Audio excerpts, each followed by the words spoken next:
Usap-usapan ngayon sa showbiz ang pagtatapos ng kontrata ng ilang homegrown kapuso talent sa GMA Network. Isa sa mga artistang nabanggit ay ang veteranang aktres na si Yasmin Curdy, na matagal nang naging bahagi ng Kapuso Network at kinilala sa kanyang husay sa pag-arte sa iba't ibang teleserye at proyekto. Sa ngayon ay wala pang inilalabas na opisyal na pahayag si Yasmin tungkol sa pagtatapos ng kanyang kontrata sa Sparkle GMA Artist Center, ang talent management arm ng GMA na matagal ding namahala sa kanyang showbiz career. Dahil dito, maraming fans ang nag-aabang kung ano ang susunod na hakbang ng aktres sa industriya.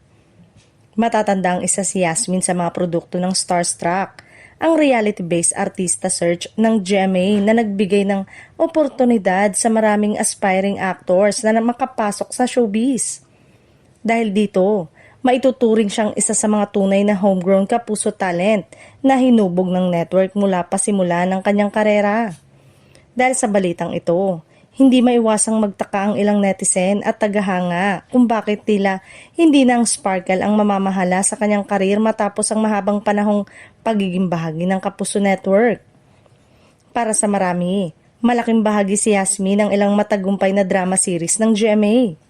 Gayunpaman, hindi pa malinaw kung ano ang magiging susunod na hakbang ng aktres matapos ang pagtatapos ng kanyang kontrata.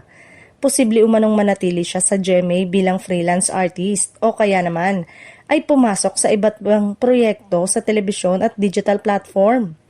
Sa ngayon, patuloy na naghihintay ang kanyang mga tagahanga sa opisyal na pahayag ni Yasmin tungkol sa mga tunay na estado ng kanyang kontrata at kung ano ang mga planong proyekto niya sa hinaharap sa industriya ng showbiz. Marami ang umaasang patuloy pa rin siyang mapapanood sa mga kapanapanabik na proyekto.